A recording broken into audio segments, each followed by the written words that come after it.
Hello loves, and welcome back to my channel, or welcome for the first time if you are new here. If you are, thank you so much for joining me today, and if you end up liking what you see, please take the time to like and subscribe. It would mean so much to a girl to have your support, and also just to become friends with even more of you. So today's video is going to be super fun. It is my February TBR, or my intended February TBR. So I am just going to use a disclaimer right up front. I have some big goals, per usual, per month of what I would like to read. However, as I have previously stated in my other videos, I do have a lot going on in life, just like most of us do. I will write out a few ideas of a TBR that I would like to follow. Does that always happen? Not necessarily. So, disclaimer, pop it here. Disclaimer. These are potential reads for February on my TBR. So I have my emotional support water bottle with me. I also have my hot beverage of choice, coffee. I am a coffee girly. Always have been, always will be. I am going to jump into book number 1. So I'm definitely going to be at Barnes & Noble, picking up my book when their doors open, and starting February with House of Flame and Shadow. This is going to be my first read of February, without a doubt. I personally love the Crescent City series. I know people have mixed feelings on it, especially if you are a big Sarah J. Maas fan. Maybe you've been on the ride since Throne of Glass, since her first series. I can totally understand. However, I am in the minority, and I started very, very late into her world, and I started with Crescent City. The very first book I read of hers was the first Crescent City book, which is very weird, but that's just the way I did it, okay? I can sometimes be a mood reader. I was walking through Barnes & Noble, I saw the book, I was like, oh, she's thick. And I liked the colors. I fall into the trap of buying books, judging them by their covers. Not always, but I do. Anyways, long story short, I started with Crescent City. I was like, this is perfect for me. I had been reading a lot of mystery and thrillers and some literary fiction, and I really wanted to get back into the fantasy world. And in order for me to do that, I needed something that was going to not be too much, if that makes sense. And you're probably already thinking, like, Sarah J. Maas is not too much fantasy. Well, if you have read any of the Crescent City books, you will remember that they are more of an urban fantasy, and that was exactly what I needed at that time in my life.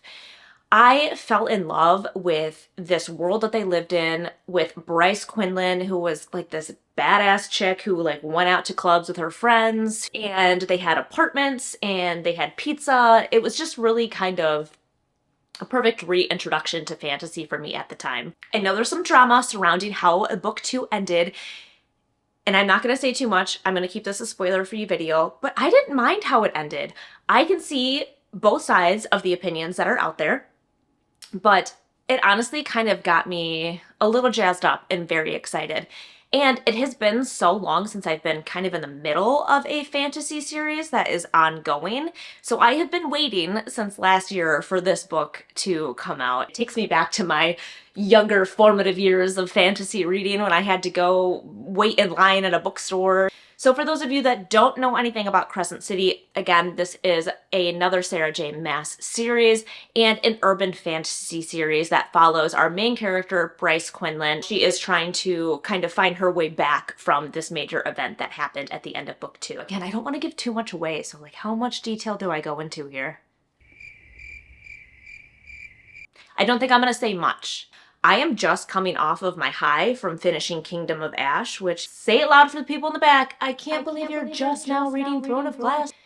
I know, but I did, okay? And I took my time because I didn't want it to end, and I will say Kingdom of Ash was just as epic as I thought it was going to be, and now it's over. And it was a really big book, just like House of Flame and Shadow is going to be. So with that being said, usually I'll spend a few days reading a really big book like that and then kind of start weaving in a few other books in between. And that's what I plan on doing with this February TBR. If you have been on this journey with me already on BookTube, you know that my goal for 2024 is to add in some more literary fiction books this year, because 2023 was a pretty fantasy heavy year for me, which of course I love. But I would like to get back to my roots a little bit and incorporate a little more general fiction into my repertoire, if you will. Let me give one more disclaimer, which I should have done at the top of the video, my bad. These are not necessarily in the order that I will read them in, I just have them listed out, so I am going in chronological order of the list that I have already made. So book number 2 on my list, Trespasses by Louise Kennedy. I don't actually have this book on hand, so I'm just going to read the synopsis for you really quickly. Set in Northern Ireland during the Troubles, a shattering novel about a young woman caught between allegiance to community and a dangerous passion. Amid daily reports of violence, Cushla lives a quiet life with her mother in a small town near Belfast. By day, she teaches, and at night she fills in at her family's pub. There she meets Michael Agnew, a barrister who's made a name for himself, defending IRA members. Against her better judgment, Michael is not only Protestant, but older and married. Cushla lets herself get drawn in by him and his sophisticated world, and an affair ignites. Then the father of student is savagely beaten, setting in motion a chain reaction that will threaten everything and everyone Cushla most wants to protect. As tender as it is unflinching, Trespasses is a heart-pounding, heart-rending drama of thwarted love and irreconcilable loyalties in a place what you come from seems to count more than what you do or whom you cherish. I mean, there's so many aspects of that book that drew me in. First of all, the setting. I'm not gonna lie, I love an atmospheric book. Take me somewhere else. Take me somewhere that I have never been before, which is Ireland. I've never read a book by Louise Kennedy, but just from the synopsis of this, I can kind of gather that she would be the type of author that is very poetic, kind of romantic, and just pulls you into a story. It sounds almost action-packed. I don't know if that's the right way to say it, but I could imagine that there's not a lot of lagging in that book. It's going to be a page-turner. I'm super excited for that. And book number 3, Emily Wilde's Map of the Otherlands by Heather Fawcett. This is book 2 so far in this series. I read book 1 in 2023, and it actually made it into my best books of 2023 in my previous video, which I will link below in the description if you want to go back and get a little more information on book 1. So Emily Wilde is a professor who studies fairies or fair folk, and in the first book she is compiling an encyclopedia of different types of fairies, and she travels to study one of the most elusive types of fairies. She is joined by her rival at the time, Wendell Brambleby, but they quickly develop into something much more than rivals in this book, and she discovers much more about Wendell than she had previously known. And it sounds like maybe Emily is going to try to help Wendell navigate some of the things that came out about him in the first book and from his past. I thought that the first book was just so adorable. I absolutely loved the writing style. It was very almost fairy tale-like, and I really enjoyed that. I didn't think that I would like a book that kind of leaned more towards the fairy tale side, but it's like an adult fairy tale, if that makes sense. So this book is currently out. I don't have my hands on it yet. I am going to be making a bookstore trip very shortly so that I can stock up for my February TBR, and that way in my February wrap-up for the things that I did actually get to read, I will be able to display them for you in person. And book number 4 on the list, A Fragile Enchantment by Allison Saft.